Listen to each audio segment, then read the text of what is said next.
Welcome back to Sayaji YouTube channel. So this is my review for Need for Speed Unbound, and NFS Unbound was launched last Friday. Yeah, it was launched a few days back, and it was a pretty nice game. Like it was a sleeper hit. Like everyone thought Need for Speed is not bad, but Unbound they didn't do any promotion or stuff like that. But it's nice. It looks nice. It has this wacky cartoonish art style for their characters, which looks like a redesign kind of a way. Along with it, the gameplay is sorry, like what you expect from Need for Speed X here, and it's wacky in the way, like it's arcade in the fun way. Along with it, this tire smokes and stuff, it's already there. It's all there. When you jump, the swings come out. When you drift, this tire smokes come out, which looks nice nonetheless. But it's also not taxing on the GPU. But even though you're playing it at 4K, it's we still don't know about PC performance, but PC performance also looks good along with it. The gameplay is pretty solid, like you get stable 60 frames per second and 30 frames per second with no lags and no hiccups, which is a nice thing to see. Along with it, there is a story first time, like there is a story we know like Need for Speed Heat has a pretty damn good story, but this story is also nice. But there are some things which doesn't make that much sense. Like the first progression is tough. Like when you start the game, you don't have credits, so you need to earn it, which takes a very long time. Do note because you get pretty low credits. And one thing is like if your car ranking is high, then yeah, then you can literally win the races. But do note you can win the races if you didn't do anything wrong, like every run is good and so.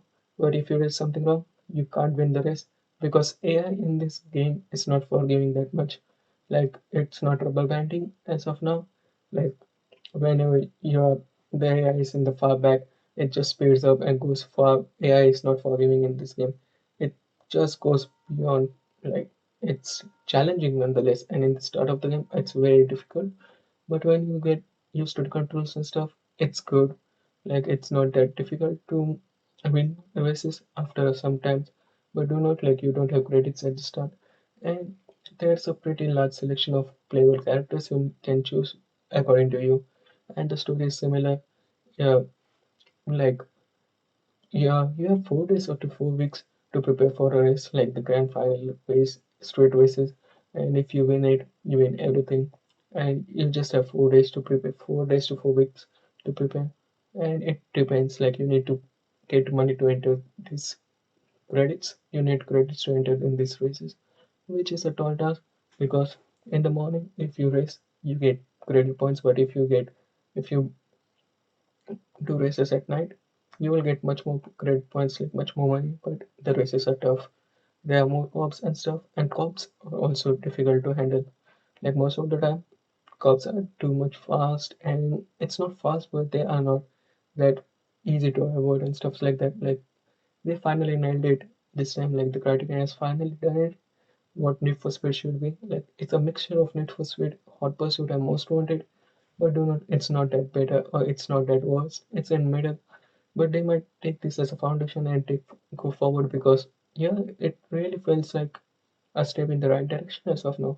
Because like Need for Speed should be like you need to be getting away from the cops, but at the same time, it should be like it's not that should be that easy. Like it's a perfect balance. Though at the start, it feels pretty tough, but when you get along in the middle, like during the end of the game, and so it looks balanced. It is balanced nonetheless. It's not like a typical RPG kind of a way, but it feels like that way. But along with it, the game is pretty solid. There's no frame drops. Performance mode is nice. Fidelity mode is nice on PlayStation. Like there's no huge crashes and stuff like that, which is a nice thing to see. Like games nowadays has pretty large crashes. Along with it, if you do things at night, you have pretty high reward, but there's high risk also. Along with it, there's one thing like you can only restart the mission twice or thrice in this game. Like you just have limited time, and if you just mess up, like if you mess up after that, you need to just go with what you had done. So yeah, it's pretty challenging. Along with it, in that 4 days time limit, you need to get this credit to enter the race. If you can't, you need to do all of the things over again, or you need to wait next 4 days for the race to start, which is, it feels like really, or this kind of a scenario, like the real world kind of scenario, which is a nice thing to see. Along with it, the open world stuff, it's pretty nice. Like you can just roam around in the morning if you want in the day, and if you want to race, you can just start a race by going here and there. And the open world feels nice, lived in, and it's what should be like Need for Speed, what should be. But because in Most Wanted and stuff like that, it was not that good. But do not like the pedestrians and the character. It looks a bit weird at the start because it's cartoony art style as of now. But after you get used to it, it feels good. And the damage models and everything on the game, it's pretty awesome. And you have extensive customizability on your car, which is to be expected. Like NFS has gone pretty weird after Payback and Hit. Like they had more RPG elements, but this game, it's a slim, it's a step in the right direction, I can say for sure, because it's very different compared to Hit. Hit was nice. Hit and Payback both were nice. Maybe I just like Need for Speed, but this game, it's also nice. It has a different art style and stuff related to it, so it feels good. Along with it, you just wait till the end of the time, like the defined boss, to win everything and to get your cars back. The start of the game has a pretty nice cars, but do consider not buying the cars because you don't have much money. At the start of the game, you just need to upgrade your first car to its limit, and then after that, after mid game, you have more money, so you can start buying your car, the car you want. But at the start of the game, just focus on upgrading, because upgrading handling acceleration is pretty good. Like it's just a starting tip for you. So yeah, what do you think about this review? Overall, the game is pretty solid, and maybe Criterion has finally nailed what Need for Speed should be. They need to they can take this as a base and move forward, because we know like Criterion had was a developer of most of the Need for Speed game, the Most Wanted reboot. It was solid. Like they know how to make video games, and Burnout series was also made by Criterion. They know how to make racing games, but they lose this step in the middle of the way.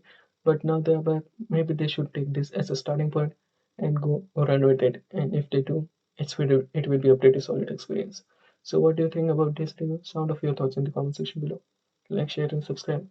And do subscribe to the channel for more reviews. And I will meet you in the next one. Peace out.